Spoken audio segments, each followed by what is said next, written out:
LOL Podcast Season 2, actually. Almost corrected myself there. Season 2, Episode 1. We have the new season starting very, very soon. The LEC comes back on the 24th. The LCS comes back on the 25th. LCK starts on the February 5th. The LPL has already started, and that's what I've been watching. But, hey, man, how you been? Good, man. Good. Good. You gotta... what's going on? You look all tired on me, man. Nah, man, working, being an adult, stuff like that. Been playing a lot of Monster Hunter lately. Even though the new season for LoL just came out, but kind of give it a little bit of time before I jump into rank and start to grind. Oh my goodness, yeah, I don't know. I've been kind of retired from ranked for a while. Like, ranked just makes me so mad at the game, and I don't like being that person, so I just play normals and shit with friends. Like, I mean, I still take the games I play in seriously to a certain point. I mean, it is normals, but, like, ranked is just so not for me. Like, it's just, like, insanely, like, not what I want to be, like, as a person. Because, like, there were games where I would, like... or games where I would go and do super bad or go like 0-7 on days of League, and I was like, man, I actually hate this game sometimes. But then it's so addicting, I just kept playing it. Yeah, typically in most games I play, I end up trying to be competitive in like pretty much every game I play. Right? So doing it in WoW, I mean, yeah, did it on like Raiden, WoW, Final Fantasy, like every game I play is just competitive. So I just kind of have to do it, man. It's like if I don't do it, then there's really no point in me playing the game. Yeah, that's what it felt like for me too. It's like I'm gonna try and learn the competitive aspect of the game while trying to learn like why people play it casually, and then I'll usually decide like, hey, do I want to play this like competitively or casually? But like, I just hate when you just lose so much that you're like, man, if I learned this game better, then I could be better at it and win more games. So that's why I usually try to be more competitive at certain things. Like, YouTube, I always try to do really well for that thing. But, people in League hate literally anything. Dude, I'm not kidding. Like, Jack could make a detailed analyst about, like, Cloud9 making a huge, like, team fight draft and, error and a team fight, bad misplay, and then people are gonna say, oh, he's stupid, doesn't know what the fuck he's talking about. And then, like, at that point I was thinking just more along the lines of like, nobody really likes anything anymore. Like, you could have a detailed analyst and people still say you're stupid. There's no pleasing anybody. Like, there's just no pleasing anybody at this point, you know what I mean? That's how I look at Reddit a lot. Like, they have so much hate for like Riot, for anything Riot does. Like, no matter what they do, man, it's just someone always bitching about something, man. I've come to realize that after years spent on Reddit, it's pretty. Bro, I've read some of the heinous shit for League I've ever read on Reddit in my life. Teams have like, this is why I respect players not going there. Because it's just not useful. People have such the worst mindsets ever in existence. Yeah. It's someone was like, oh, they only Sneaky what like it was a whole Sneaky thing, and then it was like, oh yeah, they didn't play around Sneaky's lane, that's why he looked bad. No. I watched Cloud9 for literal years. Are you telling me since 2013 they've never played around his lane? I was like, come on, bro, quit reaching, man. Yeah. There's a lot of suspect stuff that be on Reddit. What was the craziest thing you've ever actually read?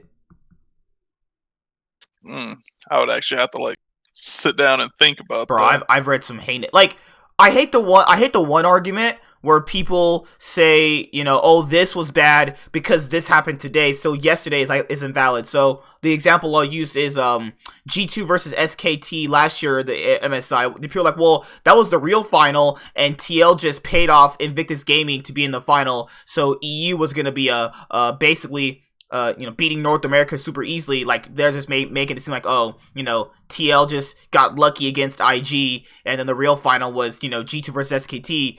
But that's hindsight. That's a hindsight mind way of thinking, more or less. So, like, what you know now versus what you knew then. So, does that make the outcome of what happened worse or better? That shouldn't be the case. It's like TL won fair and square, so did G2. That's why in the finals. It's not like, oh, just because TL got destroyed today doesn't mean their victory against IG yesterday was a fluke or they got paid off. That's the mindset I absolutely hate. I mean, it was the same thing when C9 got to semifinals. Like, all the people coming out of the woodworks trying to, take their steam away. Like, oh, they're going against the Freakers. Freakers not that good. Korea sucked that year, so obviously, blah blah blah. It's like, come on, man, don't do that. Don't do that. They sound so petty, don't they, bro? I've heard so many. Korea. Oh my goodness, me and my friends were debating for a little. Okay, so we went out of town and we're just debating about the Cloud9 like Worlds run that year and shit. And my friend was like, "Oh my god," he said something. What did he say? Oh, I remember. He said, who's the support they had at that time? Was it Tucson, right? He was like, Ooh. Tucson was Africa support at the time, right? Oh god, I can't remember. Jeez, I'm pretty sure it was Tucson. And then he was like, well, all the players on Africa made mistakes. I'm like, bro, that's not Cloud9's fault. Like, let's say you have a team and I have a team and we're both their coaches. And let's say your team is better than mine. Albeit, I'll let you have that. Your team might be better than mine. But what if my team plays better as a team? And also, what if you guys don't play your strategy out correctly? That's not my team's fault that we win if your team doesn't play out their strategy correctly. Also, if your better team players mess up ults, mess up map rotations, that's your team's fault. That has nothing to do with me. I'm going to play my game the same way I was going to play it, whether or not you played out yours in general. Yeah. That's just how, yeah. I mean, I completely agree, man. I hate people the way people mentality and all. I don't know, man. Dude, when Cloud9 got to the finals against TL, they're like, "Oh man, Cloud9 sucked anyway. CLG through." I was like, "What? You're actually high as a kite." CLG played extremely bad, and that's why they lost. And also, PL got to factor in, TL was a super team, so they were already predicted to be in the finals. So if any team getting that far is gonna be an achievement in my own, in my eyes. But we can start right now. I mean, we already did kind of start, but a few topics. Just before that TL thing, that's something I've been hearing a lot lately. It's like, oh, TL, they traded Alex Smithy, they got Brock. So like, are they just going to walk up to finals easy, like how it is every year? Like, oh, they've done 4-piece. Like, oh, they're just going to smash NA again. It's like, I feel like people undersell just how like TSM and C9, like first time like C9 got ass smashed. Like I'm not worried about that. But like the last year, like they were about to lose a Clutch Gaming and C9, and then they almost lost to TSM like the previous split. Like, I don't know why people making it seem like TL is just stomping everybody. They just get in the finals and they're ripping. Like, for regular season, yes, I'll give them that. They dominated the regular season, but for playoffs, they were 1 Zen inch away from losing finals. Like you said, Clutch, obviously, they almost beat them. C9 almost beat them. Actually, should have beat them 3-1. They even said themselves that we're like, fuck, man, we actually messed up. They lost to themselves. It wasn't TL outplaying them. If people are like, oh yeah, TL outplayed them, go back and watch the games. You stupid Reddit commenter, go back and watch the games. C9 were in the lead in game 3. They threw it. It's I would love to say as a fan, oh man, they were gonna beat. Oh yeah, because people are like, oh, because if you're a fan of a team, you can't ever have a serious opinion because people always just claim you're biased and shit, and that's the stupidest thing ever. Yeah, I agree. I'm not biased with Cena. I say it how it is. Yeah, if C9's playing bad, hey, I'll say they're playing like dog shit right now. Yeah, I'm not like that. But if someone's not gonna tell me that my team got there by a fluke. There are people that get lucky in the game, and people deny luck is in the game. I mean, luck is in the game, but it's just not a big factor because it obviously involves like team play and skill and all that other stuff. But I wanted to ask you guys tonight who's gonna be also here, but we could also use this topic for another time too. But who are your best LCS players of the decade, actually? Of the decade? Well, not decade. Because LCS has only been out for like 5 years. Yeah, that. It doesn't have to be in any order. You can pick whoever you want. For me, mine has to be Doublelift and Bjergsen has to be in there. Like that is a have to be in there. I feel like it's just kind of like they're automatically always in there just because of what they've achieved over all this time, and like they're always in the conversation. So I mean, I feel like you have Doublelift, Bjergsen. I feel like it's Smithies he's been making. Yeah, I would say that too. I would put him in there. I feel like because he's not like the flashiest player, he's not going out there just stomping the other opposition of the jungle and whatnot. But he's been low key just like handling his shit with TL, and like I feel like that's just something that you can't underrate, and considering like the teams that he was on before, like he was still doing relatively good, and then he goes to international competition and he's still good. He's just not at their level. Is that because I don't know what it is. It's just like Smithy. He just can't get to whatever it is that the international people can do. He's not. He'll never be like a 10. Oh yeah, because people, I understand the criticism of him. It's that he's not exactly good. He's not world class, and you know I can understand why a North American player is not going to be world class at Worlds. That also is a product of the environment. But we saw him at the one time CLG did make that MSI final. He played really well. So like I don't really know. Like we saw him have that potential, or maybe he was just past his prime. That's where it kind of gets to be like, oh, you know, are you washed up at 25 years old? I hate that argument, man. I mean, for the esport scene, like, yeah, that is typically, oh, whenever you're drafting in 17, 18-year-old kids, like 25, it's actually up there. So I can understand what they're coming. But I do think Smithy has hit his peak. Let's see. I think he's... Yeah, I would say so. He was been more consistent recently, but if your consistency isn't as good as of another world-class player's consistency, while they can be very mechanically very good at certain champions and do a lot of other things better, then he's gonna fall short. Yes. I mean, that's pretty much what he's showcased over like the last couple of years with TL. That you know, he has the map awareness. Like I think he would actually be like a really good jungle coach, like the kind of thing that I think Reignover, like when he went to C9, he was doing like some coaching with Blabber and Sven or whatever, however you say it.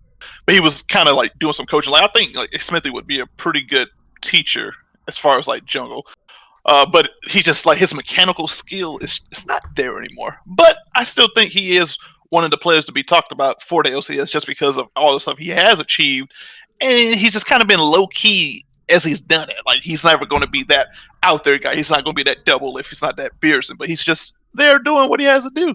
I like the guy. I like that. My next player I'm gonna have is Sneaky. We'll talk about Sneaky and also just in another moment after this because of his own thing. But yeah, I would say Sneaky's in there too.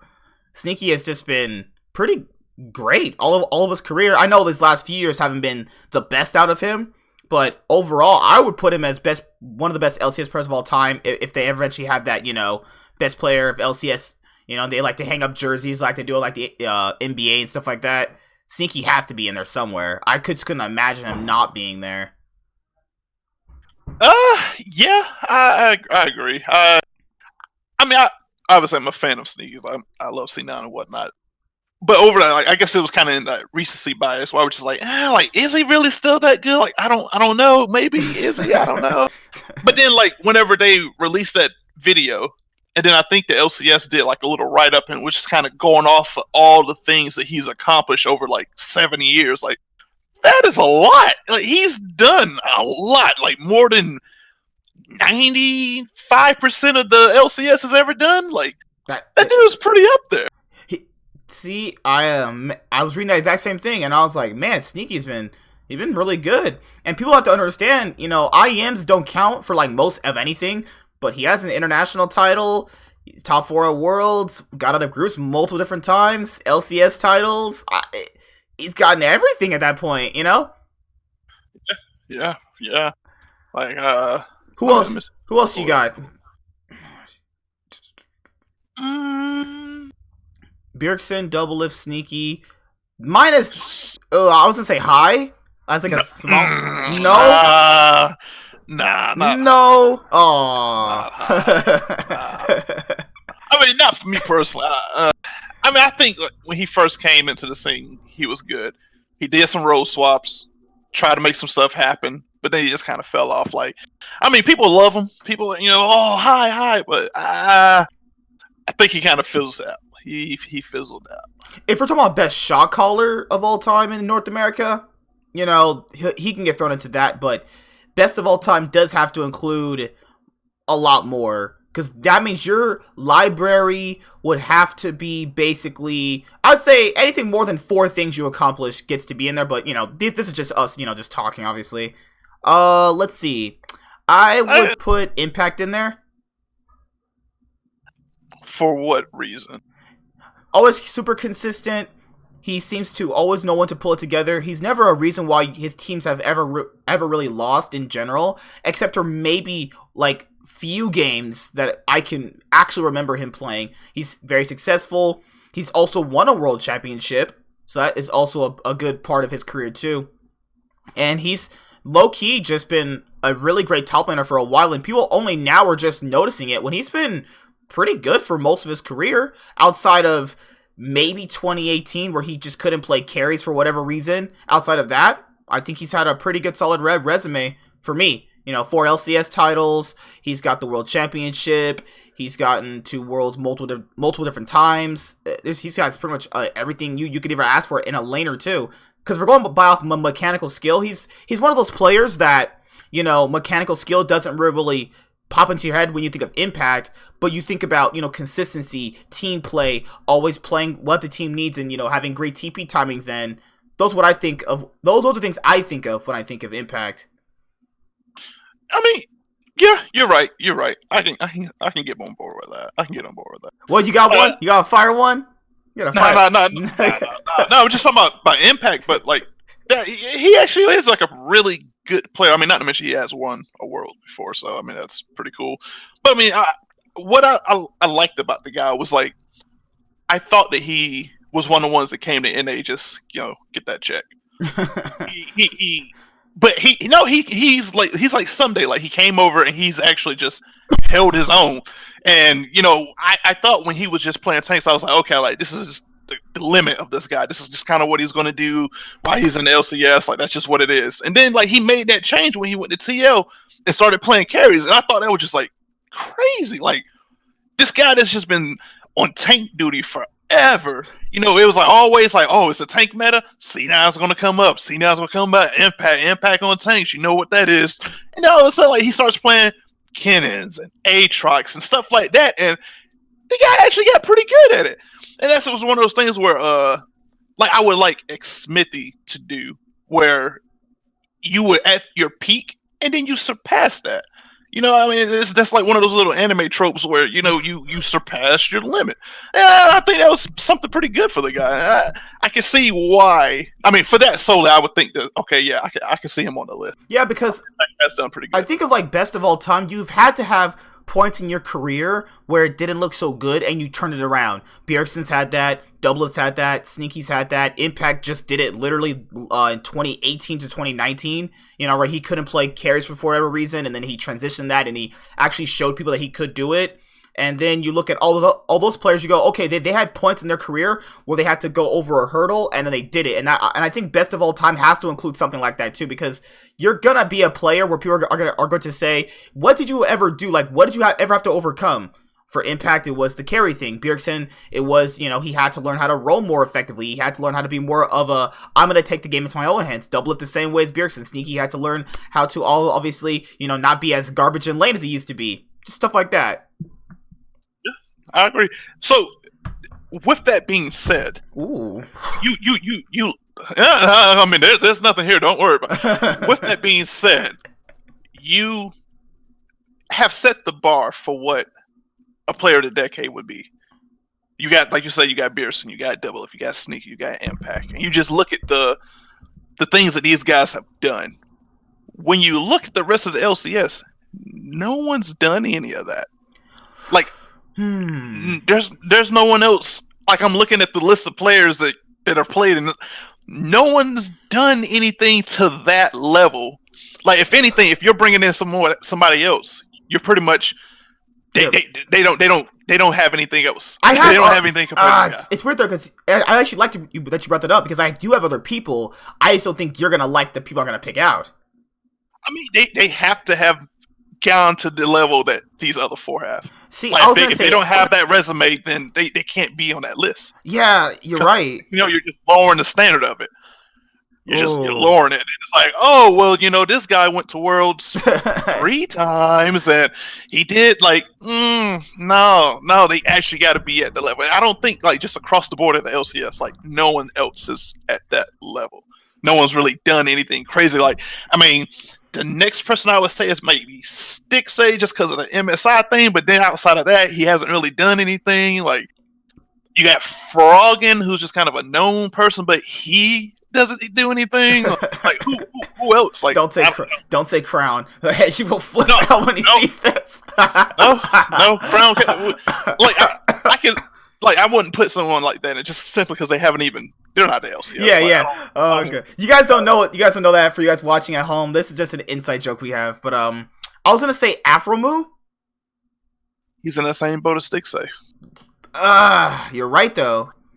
But he has, because like this is what the criteria was also, guys, is world success. Because I like the Hedgie criteria. It was actually pretty good so far. Some of the more better things he said since he's been here. No offense, dude. I love you, man. I know I love you. Because like world success, domestic success, individual skill, consistency. You know, those are great criteria, and I agree with all that. The only thing that I had a problem with technically when you rank success, because Worlds is a one-off tournament, but people do respect Worlds. Like, if you did well at Worlds, then that means you're a great player for whatever reason. You know, even though Worlds is only one tournament and only kind of decides, you know, for very few things what it's going to actually be about, people do like the results of Worlds. And the issue with Aphromoo is that it wasn't that he wasn't successful in North America, he was just never successful on the international stage.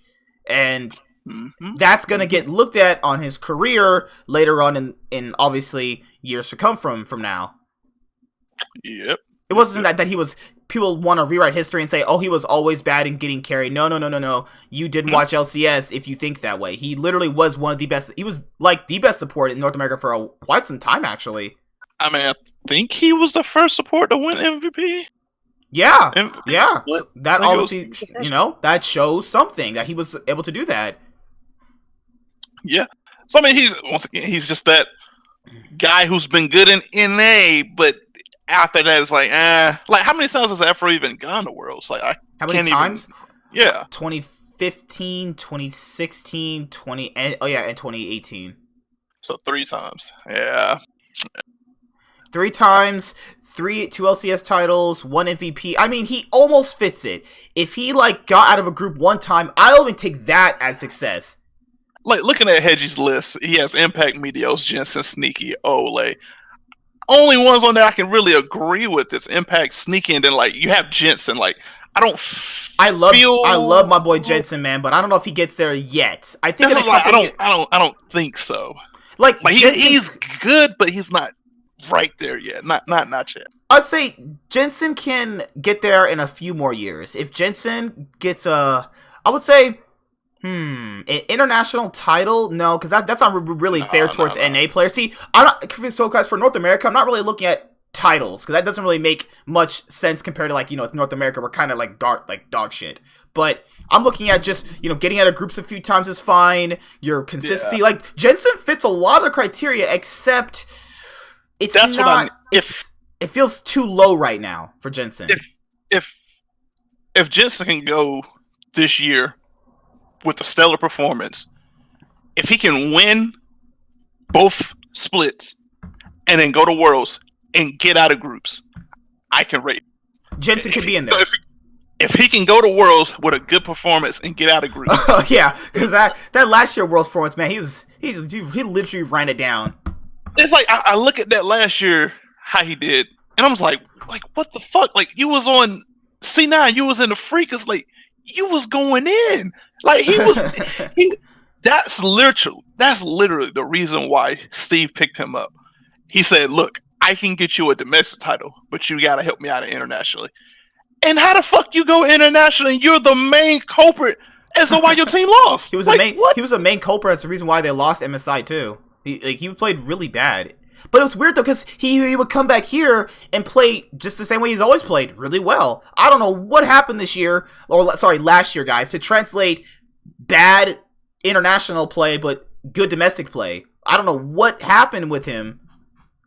But that's why I said, like, Bjergsen and Doublelift and Sneaky, and people are going to say, who's the other guy we had? Impact in there? They've had that too. Yes, they've had that as well. But they've also gone past that and have done really great things. Jensen, if he wins one more title and gets out of groups again, I'll put him in here because that is, his 3 titles, worlds. He's done pretty well. He has a domestic success. He's been pretty. He was literally considered second best or first best mid since he came in here. I like that about him. He's got it. He's a great player. I just need a little bit more from him, and then I'll take him in. Just a little bit more. Yeah, I agree. He doesn't need to frickin' win worlds, whatever. Because I like how North American players say they're gonna win worlds. No, you're not. No, you're not. Like, I mean, at one point, North America will win worlds. That's just how anything in life goes. At one point, those those never narratives always get broken at some point. North America will eventually win worlds. It didn't happen in the next 10 years, so it's gonna be a while for that. But I'll take Jensen eventually. Jensen is a nice one. Meteos, woo. No. If we're talking let's say if we had 20 players, if we're setting it to that, then yeah. But other than that, no. Best of all time. Ooh, I love Meteos. I love me some Meteos, but no, sorry, my brother. Sorry, Meteos. Ole. So, let's talk about Meteos' best friend. Meteos' best friend. Ooh. Sneaky. No, my boy. He left. It came to light.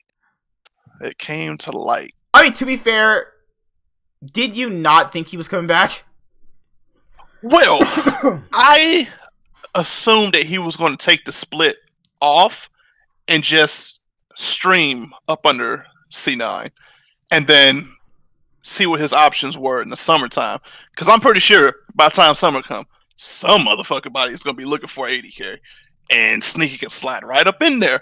Or he can host Finn, crashes and burn, and it kind of slides back into C9. But I assumed that he would stream, but I thought it would be under C9. But that's not what's going to happen. Ooh, I have so many different points about this. I'll let you go more. Do you have anything else you want to say? I mean, just talking about it generally, I saw it coming. I'm gonna go in ham, so I'm gonna let you still have the floor. You got it. Nah, go ahead. Bro, you holding back on me. You holding back on me. Go ahead. You got that southern personality and you holding back on me, bro. Nah, go ahead. You got see, this is what I thought was going to happen, and then now going into reality, using that hindsight mindset, I initially thought Sneaky was going to do the Doublelift thing. So for those of you guys who have not been watching for so long, Doublelift did the exact same thing where he didn't do a solo at Worlds 1 year. He took a break streaming and then he came back. I thought Sneaky was going to do the exact same thing, go to another team, and obviously prove that he was worth his spot. But in Sneaky's case, I understand why he wouldn't want to do that. No offense to any of the fans out there who like these teams, Fly Trash, Golden Shit, and 100. It doesn't matter. Those teams are bad. Sneaky has always been competing for second place, first place, or even let's say third place, because there was that one split with the Mortals and TSM. They were third place. Third place is fine. Third place you can improve and be a much better team. Why would he go to those teams? Those teams are dog shit. Why would he go to Golden Guardians? Why would he go to FlyQuest? Why in the hell would he go to Dignitas? Have you seen that roster? Evil Geniuses and Mortals. I know people want to say they're going with the Evil Geniuses because of the whole Sneaky thing. Good lord, good riddance. Bye. We don't need you. Your team is not going to make Worlds, so it doesn't really matter. But why would he go there? Why would he do that? Those teams are not proven. They've done nothing, and Cloud9 has time and time again proved they have actually done something. So that's why it doesn't make sense on his part to go to their rosters. And no offense to their rosters, maybe they've changed this year. Maybe I'm proven wrong, but it hasn't happened in I don't know how many years, so I'm not holding my breath out this long. You know how long I've wanted FlyQuest to finally get over their hurdles? It's been literal splits at this point. I don't care about that anymore. They're done in my mind. They're washed up. Sneaky, I understand why he wouldn't want to go to teams like that. You know how because Jack said he was going to find him a team and stuff like that, and they're going to do his whole... They're going to waive his buyout since some teams already overspent on their budget. I don't know. It was just more or less so... I understand why he wouldn't go to them, and then you have the whole Cloud9 situation where they have to move on. The definition of insanity, guys, is you try the same thing over and over again, and you see the same results. That's what C9 were doing with Sneaky. It wasn't that he was extremely bad. It wasn't that, C9 were an evil org and they want to get rid of him. You have to move on at a certain point. Things in life are not guaranteed to last forever, and most of them do not. And this is the result of, a player just, and an org just partying and moving on. Happens in traditional sports all the time. I don't even think he was saying that Jack and him looked at other teams to see if they can find him a spot, which obviously he wasn't going to, just simply because of that buyout was just a fucking thing. But just looking at the rosters and like the announcements that happened, I don't even think there was any team he could have gone to that wasn't already ranked as like number 9 or 10, which is like Immortals and GGS. Like, I think every other team had already announced their AD carry before. I think they would have switched him out for him, but it wouldn't really make that much. It wouldn't make that much difference. So even if they do it, or vice versa, he's still not going to be competing at the top of the table. Like, just imagine you are one of the best players in your role, and you've been competing at the top of the league since like it started. Why in the world would you go to a team that's going to compete for 8th place? That's what I'm saying. Like, I don't think there was any team that, like, besides those two that could have him. I mean, you have double if Kabi, Sven, Stixxay, Cody. You're not going to get a spot on any of those guys. That's 5 teams already out the way. You're not going to get one over Bang. No. Wild Turtle's literally the face of fucking FlyQuest, so you're not going to get a spot over him. The only way you could have gone was Johnson, Alltech, and FBI, which is dig. That's the 3 lowest teams on the fucking tier. Like, I just couldn't see him thinking he was going to go. I don't wish that on my worst enemy going to those teams. Holy shit. So it makes sense, like, why the guy didn't want to do that. Like, he probably did. Yeah. I agree with him. I just couldn't do it. I just couldn't do it. Like, who wants to be on Golden Guardians? No one does. No one wants to be on Immortals. And then you also factor in you have Dignitas. I mean, there's already going to be a lot of problems with that team, and you're just thinking to yourself, the highest they're going to compete for is maybe 4th, and then that's just how I feel about a situation. And people are like, oh, C9 should lose every single game without Sneaky. I mean, you know, as history rewrites itself, a lot of teams that make big changes also do very, very well. Of course, there are the ones that do bad, but, you know, that's never gonna... Yeah. Oh, good lord. You just had to throw that in there. But I respect TSM for trying things out. I respect it. You know, it wasn't working out one year. You try something different out. You always want to challenge yourself. You don't want to always stay stagnant. That's what I feel like a lot of the North American teams always do, is stay too stagnant. That's why you don't see results. You're always trying the same thing. Try something new. If it fails one year, oh well. You know what I mean? Like, at least you tried it, and what if you try it and it works out? You never know, but you never even attempted to, so you're going to be sitting doing the exact same thing. I respect C9 for trying different stuff out. Like, I've wanted this for years. Not the whole Sneaky thing, but I wanted this for years to try out new stuff, and we're finally getting it.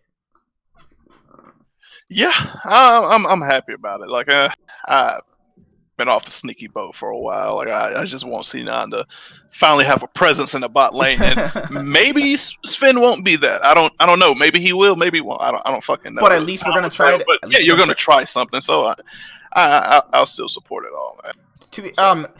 You would think that basically after 7 years of the same player, people would actually want a different player at this point. 7 years? Nah. I mean, not to mention when like everyone's perception about him is still good. Like, everyone still sees him as, you know, that 2nd, 3rd best AD carrier in NA, which the guy still is good, but we need something else, and that's what C9 wanted to do. So, yeah. I'm pretty sure we got the Sneaky point out of the way. Is there anything you want to say before we move on? Oh. Ooh. We need to talk about this this new format, man. Oh, you want to talk about that? Yeah, sure. My friend, oh, good lord. I already kind of went over it in depth for you guys, but hey, yeah, I'm open to it because I need some help. My friend was killing me in the arguments in our League of Legends casting practice. Holy crap, he was killing me, man. I was trying to, like, basically not go super ham because I was at his house so his parents will hear me, like, actually. But what were your first initial thoughts about the new LCS format? This is great. Really? Yes. Fuck yeah. There's no way this is... No, but, you know, it's just... I mean, it's the same thing as everyone else was saying was like, you know, spring.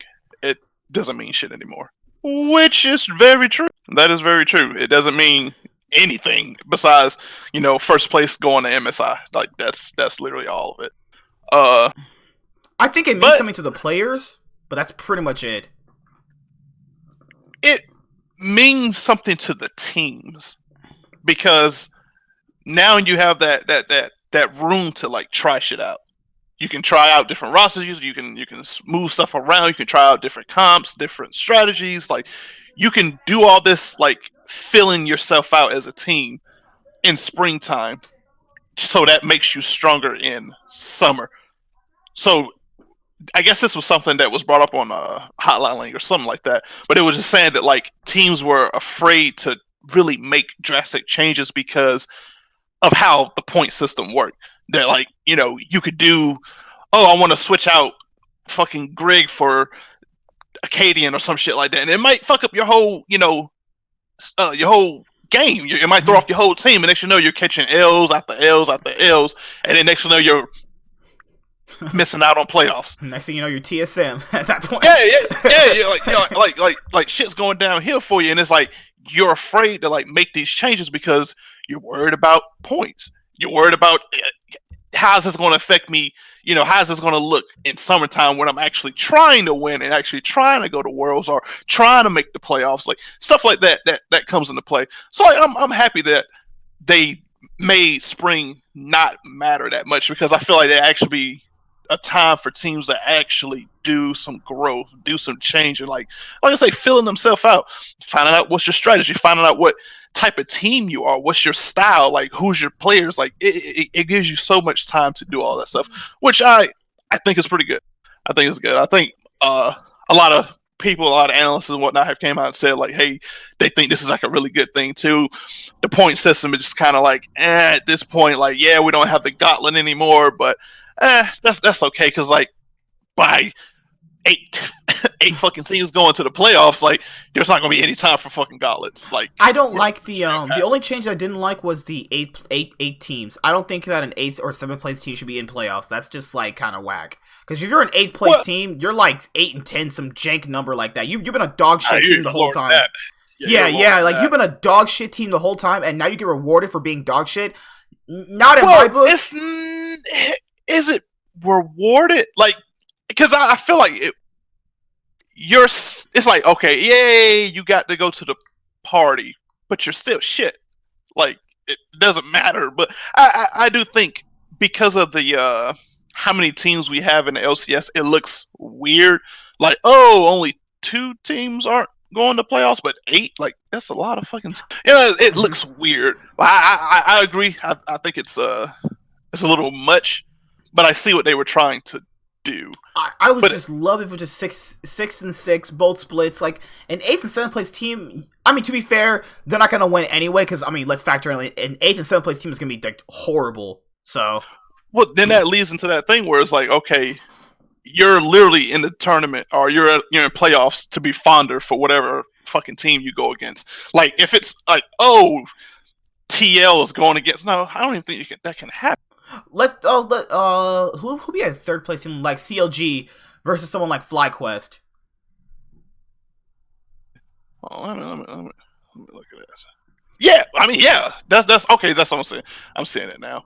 Okay. Oh, okay. So the 7th and 8th place team go against the loser of the first round. So the 3rd and 6th seed go against each other, and the 4th and 5th seed go against it. Whoever loses that faces the 8th and 7th. It's basically the exact same thing, except they just added a losers bracket. Yeah, that's good. That's good. I mean, you literally don't ever have to worry about shitty team. Well, I mean, I guess the team still could be shitty even if they're in 3rd place, but it should, stop that that what do you call it, the 100 Thieves scenario, like, which has fucking been coined. Like that's just 100 Thieves.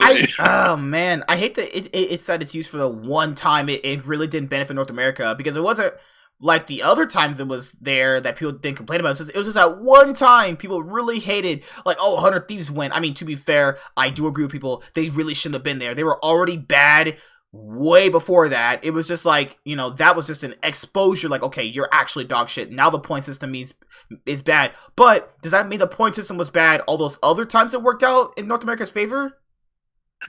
No. I that's one of those things where it's like, what you was talking about beforehand. I don't think because it was shitty this one time that the other times it was shitty also. Like, no, it's been a good system. I mean, it's the same way with Worlds where, this Worlds, we got so many top teams going into the semifinals, and it's like, wow, like the semifinals that we had was probably the most stacked that we've ever had. Like, that was just, it was great, the teams that we had there. But all the people who were bitching before the Worlds had started about how the seeding and all that stuff, and Fnatic and SKT and RNG all in the same group, and how that's going to play out, like, oh, this is such a shitty draw and blah blah blah. And then actually we ended up getting like a pretty good quarters and semifinals, and finals. Like that was a pretty good roster of teams that was in there. Yeah, so once again, it's like, people were bitching about it, but yet we still got the best teams. But does that make it good? No, because it's fucked us over in other times. So yeah, good lord. I just don't want the 8th and 7th place teams in. Other than that, I like the change because the losers bracket thing, what if it, because it was what my friend was saying, it does kind of make the games less meaningful, but that is to us, to the actual players, they don't feel that way. They want to win no matter what. In hindsight, it's more or less so, it doesn't matter in the grand scheme of things, but still losing to that person you don't like is still going to hurt. That's something that Mark Z brought up. He was saying about that. He was like, the issue isn't going to be because people was like, oh, spring doesn't matter, or this doesn't matter, blah, blah, blah, doesn't matter. And he's like, it's not the fact that the spring split doesn't matter or whatever doesn't matter. It's not even the fact that the players are going to look at this as like, oh, this doesn't matter. Like, why are we even trying? Like, if we're not trying to go to MSI, like, why are we going to even try? Like, no, we're just going to be here collecting a check. And Mark Z was just saying, like, that's not even the case. He's like, these are players, like, they want to win. Like, they wouldn't be here if they didn't want to win. Like, they want to try. They want to get better. Because who the fuck wants to be the laughingstock on fucking Reddit? Nobody. He's like, what's going to determine this if it's actually useless is it's the fan base. The fan base is going to be the ones who determine, like, if that actually is. Because if we feel like it's useless, then we're not going to watch it. And then it's just like, then the players, like, it was a whole bunch of psychological shit that just goes down. It's like, it's us. Like, we have to actually feel like this is worth it. And if you're already looking at this loser bracket or the 8th and 7th place, it's like, well, this is pointless. This is dumb. Like, why are we looking at this? This is retarded. Like, why are they even in playoffs? Then that's when the issue comes, right? So, I mean, I hope Riot takes note of how people react to this, because I would like, for something like this to happen at Worlds where we get a losers bracket. I don't know how they're going to do it, but it would actually be pretty nice. I would love it. I would love a losers bracket at Worlds, man. I would like to see that too. So I'm hoping that this little dry run that they're doing in the LCS kind of transitions over to Worlds at some point. Maybe not this year, but maybe year after next. Like, see how that goes. But I like how the bracket is going. Like, it gives us a lot more games. It actually allows us to see who are the best teams. Only thing I could say that might be shitty is if the 8th or 7th place team, like, pull off a fucking Dignitas. Where you were kind of crap throughout the season and all of a sudden, like, something fucking clicked. You just felt good that fucking month or whatnot. And next thing you know, they're blazing all the way up to fucking the finals and end up getting the Worlds, and this is like, oh, you was just on a hot streak, like, so you wasn't really that good. Damn. Granted, that shouldn't happen. Like, if a fucking 8th place person is losing to, if a first seed is losing to like a 8th place, like, that's no. It's just, I was thinking more along the lines of exactly what you said. It was just, at one point, because you're gonna have a game possibly one time that it's like, TL versus Dignitas, and let's say Dignitas does the same thing Fnatic did to G2 back in last summer, where Fnatic was up 2-0 against G2, and oh yeah, Fnatic, oh my god, they could sweep G2 right now. Issue with that, this round doesn't really matter because if you lose, you get another shot at going to the finals. That's where people get that mentality of that mindset coming into, is that yes, Dignitas could 3-0 TL, but since it's a losers bracket, now TL has another shot of making it to the finals. Or what if TL just reverse sweep Dignitas? Okay, that level of play isn't going to matter as much as something for the finals, where it actually matters that you're out. Yeah, that's what I always like about this kind of bracket, where you can omit that whole excuse of like, oh, well, it was just whoever showed up on that day, or oh, IG was just having an off day, so TL beat them. So if they ran it back again, they probably lose or whatnot. Like, this kind of kicks all that shit out the way, because you go down to that loser bracket and you can fight your way back up to face those guys again. And if you do get your ass stomped again, then you just suck. Simple as that. Yeah, like, I see, the worst thing I hate about that stuff is getting lucky. I don't like a bad team getting lucky. This bad team's been shit all year, and that one day you do well, pretty much trumps everything in people's eyes of how dog shit they were the entire year. No, I hate that. I hate lucky people. I don't mind. Underdog Stories is different. They had shown things prior that would make it feel and seem like they were going to explode and do really well at a certain point. Alba Sox Luna, I'll never take that as an example. But any other story, it's fine with me. I just don't like a team getting lucky to the point where that one day you do well basically trumps every single thing you did bad most of the year. No, that doesn't fly with me, and that's why I like the losers bracket angle, is because that omits that. You could have a lucky day, but let's see you try that again legitimately. You know what I'm saying? I hate luck, man. I hate lucky wins. I hate when bad teams win. It's the worst thing ever, because people tunnel on the narrative and the story rather than the actual gameplay, which is what you should be focused on, is the gameplay. Is that, were they really that good, or was that better team just really playing badly? Yeah, that's why I like this bracket, man. That's why I'm loving this bracket. Like, people, you gotta throw all that shit out the way, man. Like, if you can do it once, cool. You got the L. I mean, you got the W. That's cool. But can you do that shit again? Can you continuously do that until you get to the finals and win or get knocked out? One of them. Like, this is where I can't wait for summer. I cannot wait for summer. I just want to see how these brackets turn out. I want to see what people are doing, because like I said, I have a strong feeling like spring is going to get wild. I think it's going to be fiestas. I think it's going to be crazy. I think it's going to be crazy. I think people are going to be just doing, like, maybe not in the first few weeks, but I can see once we get to like the mid section of it, I can see stuff starting to change. I can see people, trying out new things and players and strats, comps. Like, I can see it. I feel like this is just going to be crazy, which I hope teams are taking advantage of it, so that when that summer comes, like, I want everyone buckling down. I want to see some fucking good play. I want to see some good fucking play. Do you think this is overall going to make the North American LCS, like, as competitively better? It would have to be based on what people do in the spring. Like, if you're actually using spring to try what you should be doing, you're filling out your coaching staff, you're filling out your players. You have to use spring as a good, like, it can't just be you just come in and you're just playing your games every weekend, you're doing your scrims, blah blah blah. Like, you actually gotta put in a lot of work in the spring. And I feel like if teams can do that, find their identity and actually be good, come summertime, I feel like it should increase the level of play, because people are going to be a lot more serious, considering that, there are no points. Whatever you do in this playoff is what it is. You got to win. You got to get these W's if you want to get the Worlds. Like, that's all. So, I mean, I would hope when summer comes, people turn up the fire, people settle down, and, like, we get some good games. So, I mean, I hope that it increases the level of play in the summertime if they do spring correctly. I'm saying, if we just run it back how we just do spring all the time, then no, it's just. That's the thing, though. People don't like these changes, but they wanted changes. It's like, well, you got this. Well, I don't like these changes. Blah, blah. Shut up, dude. People, like, come on, guys, try new stuff. Because people always say North America is getting stale and shit like that. Well, now they're trying something new. Let's see if this works. If it doesn't work, in a couple more years, they'll change it again. I have no doubt in my mind they'll change it again. People said they weren't going to change it before because it was a system that works for them. Well, they just showed you literally right now they're willing to change it. So let's try out something new and see if it works.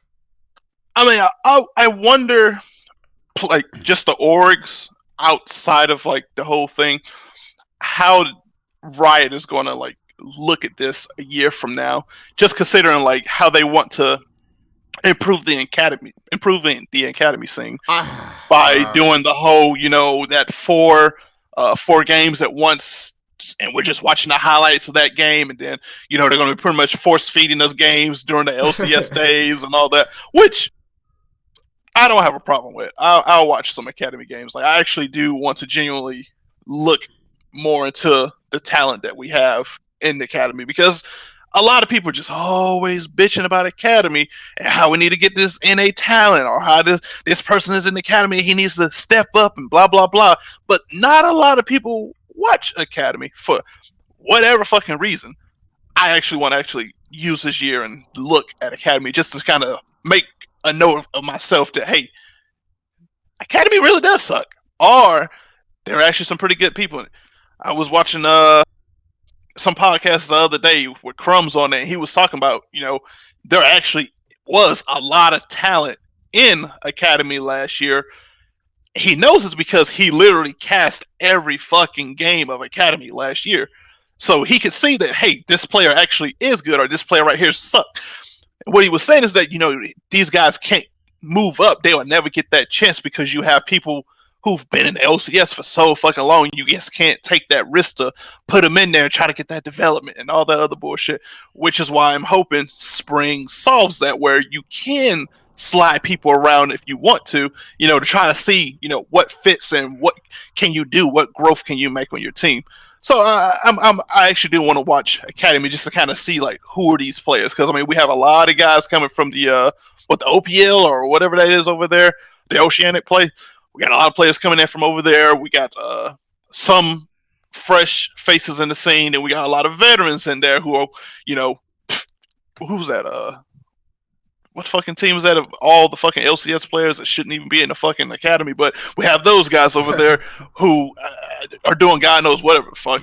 Like I said, I want to actually sit and watch all their games, and I feel like the way that Riot is doing this with showing their games with the LCS, that's good. That's good for me because I can just watch it when I watch the rest of the stuff.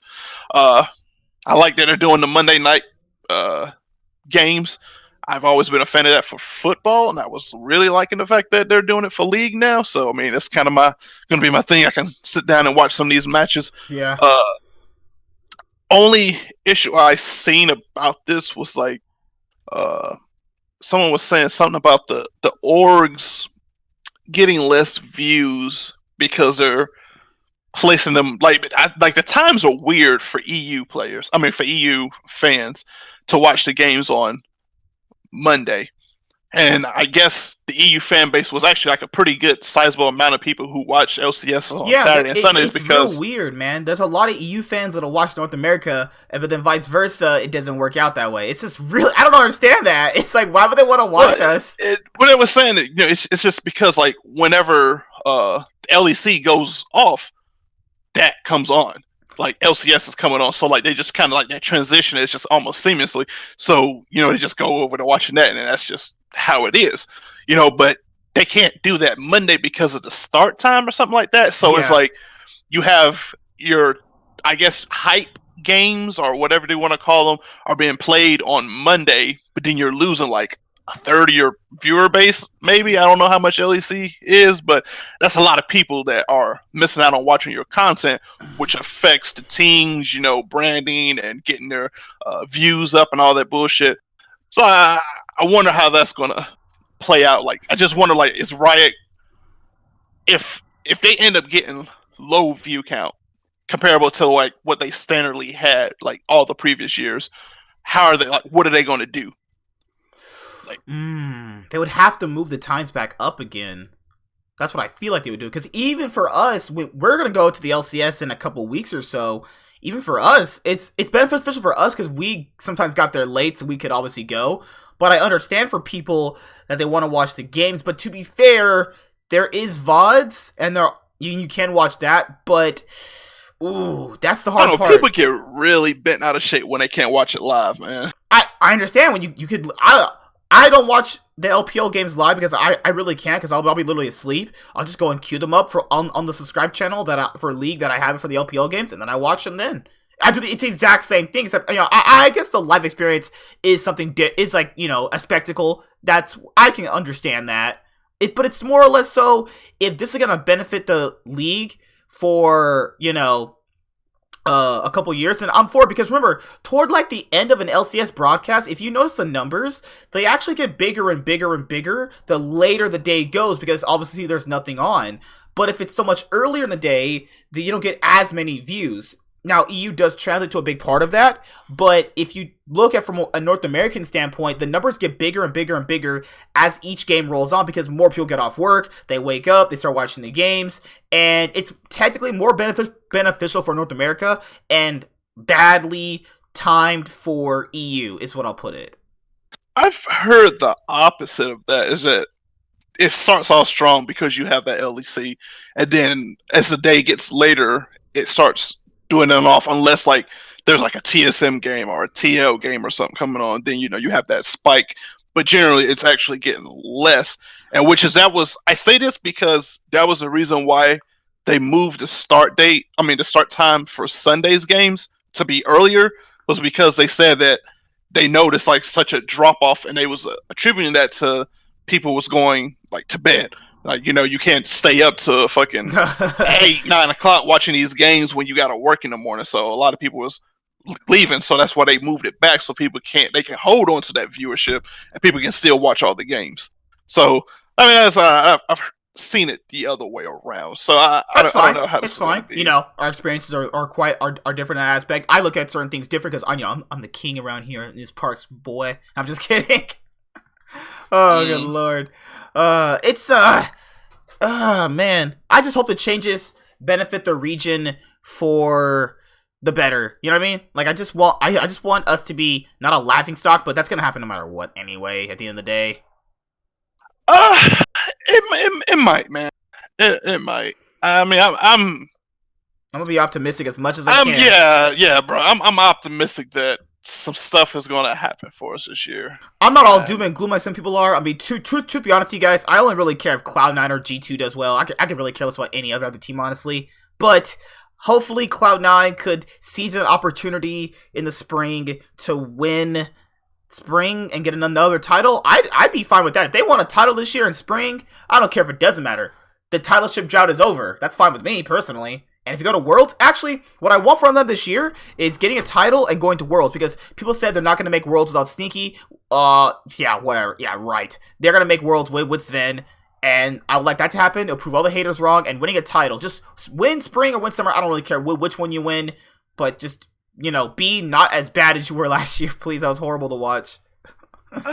I personally, man, I've given up on titles. Like, I don't really give a damn who wins the LCS or whatnot. Like, I'm just all about international. Like, I want to be able to have teams go to Worlds, not MSI, Worlds. Yeah, I want teams to go to World and actually perform, man. Like, I'm fucking tired of this like TL going in and they just 3-3. The group are fucking, they barely miss out on getting out of fucking groups. Like, I want to go there and actually like have our team show that they can stand up to the rest of these fucking people, man. Like, yeah, that's like my most annoying thing I hate. It's just like how every time like Worlds comes around, it's like, oh, North America isn't a major region and blah blah blah. They should get their seeding taken away. It's like, granted, we might suck, but we're nowhere comparable to like all these other fucking people. Like, we stomp their asses like every international tournament. So like we would never lose. Shit. People talk so much. Never lose that. People talk so much shit, and like we literally clap anybody that's not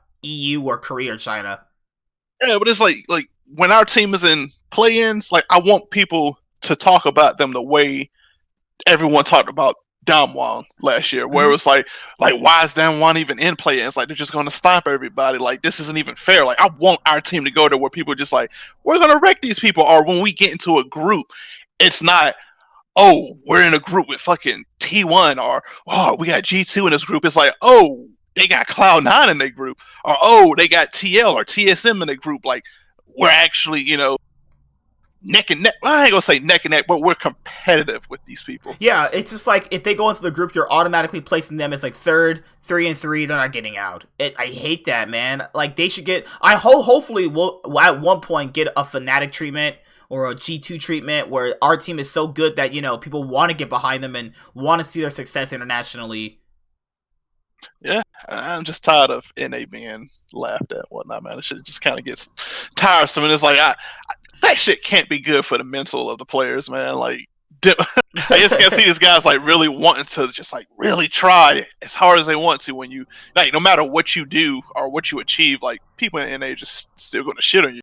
The world's still going to shit on you, man.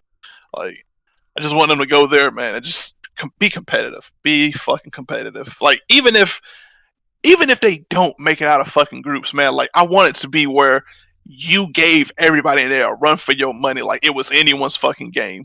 And you lost, okay, cool, you lost, but at least I knew that you were going toe to toe with these fucking people. I just want something competitive, man. I don't want it to always be we're the fucking underdogs. Oh man, I long for that day, and eventually these things will all change. You know, right now that's just what it is right now for until the North American scene gets built up. Eventually, at one point, it's going to be a point where we are going to be a competitive region and might be as competitive as EU. But right now, ooh, man, it's going to be a lot of time building, because I think the import thing made that, you know, a lot of more troublesome than people gave it credit for. And then you have, you know, a lot of teams not really, you know, taking, you know, the region seriously, meaning that they did worse internationally. It was a bunch of things. But yeah, that's pretty much it for tonight. Anything you want to say before we close out? Because I know you got to go to work in the morning, so I don't keep you too long. Nah, man. Nah, always a pleasure, bro. Oh yeah, like, it was just me and you tonight, so you know, I know you like the whole less people thing, so that's fine, you know. Yeah, yep. Don't always gotta have 4 or 5 people. It's okay, you know. 2 people can get it out this way. I was really good at this. I was gonna knock it out myself. Right before you came in, I was like, all right, I'm loaded up, I'm going in. And you came in, you're like, I'm here. I was like, okay, cool. All right, so you saved my ass. Oh goodness. See you guys later. Like, comment, subscribe. Most of all, enjoy. You know, I actually hope all of your teams do well this year. I hope G2 and Cloud9 do well, and I hope that, you know, everybody can get their teams to be somewhat decently competitive, even if you live in the, you know, LMS where it's gonna be like dog shit out there. But it's okay, because, you know, always try different things out in your life. You know, don't always stay stagnant. Try different stuff out. If it doesn't work out the first time, it's okay. At least you tried something different. You know. And see you guys later. Bye. Have a good day. Oop. Peace out. Hi there, guys. Be sure to like and subscribe to the channel for more stuff. Yeah, thank you.